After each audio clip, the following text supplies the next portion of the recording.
Google Chrome browser ব্যবহার করেন এমন মানুষ খুঁজে পাওয়া খুব কঠিন। আর গুগল ক্রোম ব্রাউজার শুধু ব্যবহার করলেই হবে, আপনার মানচিত্র তো বাঁচাতে হবে। এখন একটা কথা বলে রাখি, আপনারা যারা গুগল ক্রোম ব্রাউজারে যারা অনেক কিছু সার্চ করে থাকেন বা অনেক কিছু বলতে আপনি দৈনন্দিন জীবনে এমন কিছু জিনিস নাই যেটা আপনারা গুগল মানে ক্রোম ব্রাউজারে এসে আপনারা সার্চ করেন না।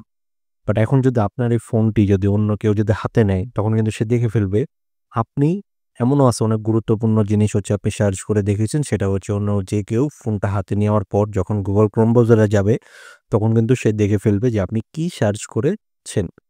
তো এখন হচ্ছে আপনি যদি চান যে এই সার্চ যে হিস্টোরিটা, এটা আপনি কিভাবে ডিলিট করবেন, সেটা হচ্ছে আজকে আপনাদেরকে দেখিয়ে দিচ্ছি। তা আমি আপনাদেরকে ২ টা মাধ্যমে দেখিয়ে দিব। একটি হচ্ছে ফোন এবং একটি হচ্ছে কম্পিউটারে। তো প্রথমে হচ্ছে আপনাদেরকে আমি ফোন দিয়ে দেখিয়ে দিচ্ছি। তো এরকম ইন্টারেস্টিং ভিডিওগুলো পেতে সবার আগে আমার চ্যানেলটিকে অবশ্যই আপনারা সাবস্ক্রাইব করে রাখবেন এবং যারা ফেসবুক পেজ থেকে দেখবেন অবশ্যই আমার ফেসবুক পেজটিকে ফলো করে পাশে থাকবেন। ওকে? তো চলুন মূল ভিডিওতে যাওয়া যাক। So let's go. তো প্রথমেই হচ্ছে গুগল ক্রোম ব্রাউজারে আপনারা চলে আসবেন। এরপর এখানে দেখতে পাচ্ছেন যে 3 ডট, এটাতে জাস্ট হচ্ছে একটি ক্লিক করে দিবেন। দেন হচ্ছে এখান থেকে দেখতে পাচ্ছেন যে হিস্টোরি নামে একটা অপশন রয়েছে।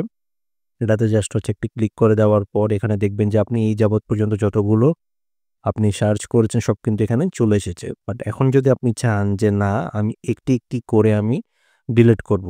ধরেন এখানে দেখতে পাচ্ছেন শুরুতেই রয়েছে যে গুগল। আপনি যদি চান যে গুগলটাকে আপনি ডিলিট করবেন, এজন্য আপনি এখানে দেখতে পাচ্ছেন যে পাশেই একটি ক্রস চিহ্ন রয়েছে, এটাতে যদি আপনি ক্লিক করেন তখন কিন্তু এটা ডিলিট হয়ে যাবে। তো এভাবে যদি আপনি সিঙ্গেল মানে ইন্ডিভিজুয়ালি যদি ডিলিট করতে চান তাহলে এভাবে। আর যদি বলেন যে না আমি একেবারে সবগুলো একসাথে ডিলিট করতে চাই, সেটাও কিন্তু আপনি করতে পারবেন। এজন্য দেখতে পাচ্ছেন যে ডিলিট ব্রাউজিং ডাটা নামে যে অপশনটি রয়েছে, এটাতে জাস্ট হচ্ছে একটি ক্লিক করে দিবেন। ক্লিক করে দেওয়ার পর এখানে দেখতে পাচ্ছেন যে টাইম রেঞ্জ রয়েছে। তো আপনি কোন সময়ের জন্য আপনি চাচ্ছেন, এখানে আপনি দেখেন আপনি লাস্ট 15 মিনিটস, লাস্ট আওয়ার মানে ১ ঘন্টার ভিতরে আপনি যা সার্চ করেছেন এবং ২৪ ঘন্টা এবং ৭ দিন। তো আপনি আপনার মতো করে আপনি করতে পারেন। তো আমি যদি আপনাদেরকে দেখাই যে আমি লাস্ট আওয়ার, ওকে?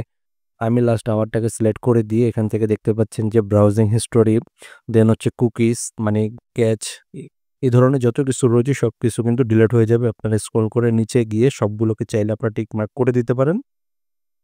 ইভেন আপনি যদি ইন্ডিভিজুয়ালি যদি আলাদা, আলাদা ট্যাব ওপেন করেন, সেই ট্যাবে যেই সকল জিনিস আপনি সার্চ করেছেন সেগুলোও কিন্তু সিলেক্ট করে আপনি ডিলিট করতে পারবেন, ওকে? তারপর এখানে নিচে দেখতে পাচ্ছেন যে ডিলিট ডাটা, এটাতে জাস্ট হচ্ছে ক্লিক করে দেওয়ার পর যে ডিলিট, ওকে? এই ডিলিট বাটনে ক্লিক করলে কিন্তু আপনি এই ১ ঘন্টার ভিতরে যত ধরনের সার্চ করেছেন গুগল ক্রোম ব্রাউজারে সবকিছু কিন্তু ডিলিট হয়ে যাবে এবং এটা আপনার মতো করে আপনি কাস্টমাইজ করে নিতে পারেন। তো এখন হচ্ছে আমি আপনাদেরকে একটা বোনাস একটা জিনিস দেখিয়ে দেই যে আপনি গুগলে সার্চ করবেন অথচ অন্য কেউ কিন্তু ভুলেও কিন্তু জানতে পারবে না যে আপনি কি সার্চ করেছিলেন। বাট সেক্ষেত্রে একটা কন্ডিশন হচ্ছে আপনি সার্চ করার পর আবার সেটাকে কেটে দিতে হবে, ওকে? তো সেটা আপনি কিভাবে করবেন? তো এইজন্য আপনি এখান থেকে দেখুন যে 3 ডট দেখতে পাচ্ছেন। এই 3 ডটে একটি জাস্ট হচ্ছে একটি ক্লিক করে দেওয়ার পর এখানে দেখতে পাচ্ছেন যে নিউ ইনকগনিটো ট্যাব। তো এটাতে জাস্ট হচ্ছে একটি ক্লিক করে দেওয়ার পর এখান থেকে যা আপনি সার্চ করার ইচ্ছা আপনি করতে পারেন। এখানে যদি আপনি লেখেন যে google.com, ওকে? এই যে এখানে দেখতে পাচ্ছেন google.com লেখার পর এখানে গুগল চলে আসলো। এখন এইখানে আপনার যা মন চায় তাই আপনি সার্চ করে দেখতে পারেন। বাট দেখা শেষে আপনাকে যে কাজটা করতে হবে, এখানে দেখেন একটা ট্যাব ওপেন হয়েছে, এই ট্যাবটিকে কিন্তু আপনার ডিলিট করে দিতে হবে, ওকে? এটা যদি আপনি ডিলিট করে দেন তখন কিন্তু আপনার ফোন থেকে আর কেউ কিন্তু আপনার ফোন হাতে নেওয়ার পর সে জানতেও পারবে না যে আপনি এখানে কি, কি সার্চ করে দেখেছেন, ওকে? তো এখন হচ্ছে আপনাদেরকে আমি আমার কম্পিউটারের যে স্ক্রিনটা রয়েছে সেটাতে হচ্ছে আপনাদেরকে দেখিয়ে দিচ্ছি যে আপনারা কম্পিউটার স্ক্রিন থেকে কিভাবে ডিলিট করবেন। প্রসিডিউরটা কিন্তু একেবারেই সেম টু সেম। হ্যাঁ? তো চলুন আপনাদেরকে দেখিয়ে দিই পিসি দিয়ে আপনারা এই কাজটি কিভাবে করবেন। সো চলুন আপনাদেরকে এখন পিসিতে নিয়ে যাই। তো বন্ধুরা আমি কিন্তু এখন চলে এসেছি আমার কম্পিউটার স্ক্রিনে চলে আসলাম। তো এখান থেকে আপনারা সেম যে কাজটি করবেন Google Chrome এ এসে দেন হচ্ছে এখানে 3 ডট দেখতে পাচ্ছেন, এটাতে জাস্ট হচ্ছে একটি ক্লিক করে দেওয়ার পর এখান থেকে আপনারা এই যে হিস্টোরি দেখতে পাচ্ছেন, এই হিস্টোরিতে একটি ক্লিক করে দিবেন। ওকে? তো এই যে হিস্টোরিতে ক্লিক করে দেওয়ার পর এখানে লোডিং হয়ে চলে আসবে। তারপর আপনারা এখান থেকে যে লেফটে যে মানে বাম পাশে আপনারা দেখতে পাচ্ছেন যে ডিলেট ব্রাউজিং ডাটা নামে একটা অপশন রয়েছে। এটাতে জাস্ট হচ্ছে একটি ক্লিক করে দিবেন এবং এখান থেকেও সেম জিনিস এই যে টাইম রেঞ্জ দেখতে পাচ্ছেন। টাইম রেঞ্জের এখানে দেখেন লাস্ট আওয়ার ২৪ ঘন্টা ৭ দিন 4 উইকস, ঠিক আছে? তো আপনি এখান থেকে যা করতে যাচ্ছেন, তো আমি এখান থেকে যদি লাস্ট আওয়ারটাকে যদি আমি সিলেক্ট করে দেই, সিলেক্ট করে দেন হচ্ছে এখানেও কিন্তু এই যে কুকিজ তারপর ব্রাউজিং হিস্টোরি সবকিছুই কিন্তু রয়েছে। এরপর এখান থেকে আমি যদি ডিলিট ডাটাতে একটু ক্লিক করে দিই তাহলে কিন্তু আমার এখান থেকে যা আপনার আমি ১ ঘন্টার ভিতরে সার্চ করেছি সব কিন্তু ডিলিট হয়ে যাবে। ওকে? এখন যদি আমার ফোনটা যদি কেউ হাতে নেয় আর এখান থেকে যদি আমি অল টাইম সিলেক্ট করে দিই তাহলে আমি এই যাবৎকাল পর্যন্ত যতগুলো মানে আমি সার্চ করছি সব কিন্তু ডিলিট হয়ে যাবে। তো আমার এই পিসিতে যদি কেউ কাজ করতে আসে তখন কিন্তু সে দেখতে পাবে না যে আমি আসলে এখানে কি সার্চ করে দেখেছি।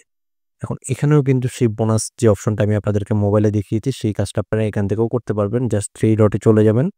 দেন হচ্ছে যে নিউ ইনকন্টিগো উইন্ডো এটাতে একটু ক্লিক করে আপনারা যদি এখান থেকে সার্চ করে দেখেন, অবশ্যই কিন্তু সার্চ যাই করবেন না কেন এটা কিন্তু অন্য যে কেউ পিসিতে যখন কাজ করতে আসবে তখন কিন্তু সে দেখতে পাবে না যে আপনি এখানে কি কাজ করেছেন। তো এভাবে কিন্তু আপনি হাইড রেখে কিন্তু কাজ করতে পারছেন এবং অবশ্যই কাজ করার শেষে যদি আপনি এই ট্যাবটিকে যদি এভাবে কেটে দেন তাহলে কিন্তু আপনার এখান থেকে আর শো করবে না যে আপনি এখান থেকে কি সার্চ করে দেখেছেন। তো এইভাবেই কিন্তু আপনারা আপনাদের মান-ইজ্জত বাঁচাতে পারেন এবং এখান থেকে কিন্তু আপনার গোপনীয়তা কিন্তু আপনি রক্ষা করে Google Chrome ব্রাউজার ব্যবহার করতে পারেন। ভিডিওটি অনেক গুরুত্বপূর্ণ। অবশ্যই ভিডিওটি আপনারা শেয়ার করে টাইমলাইনে দেখে রেখে দিতে পারেন এবং যারা এখনো পর্যন্ত আমার ইউটিউব চ্যানেলটিকে সাবস্ক্রাইব করেননি, অবশ্যই সাবস্ক্রাইব করার অনুরোধ রইল। তো সবাই ভালো থাকবেন, সুস্থ থাকবেন। আসসালামু আলাইকুম।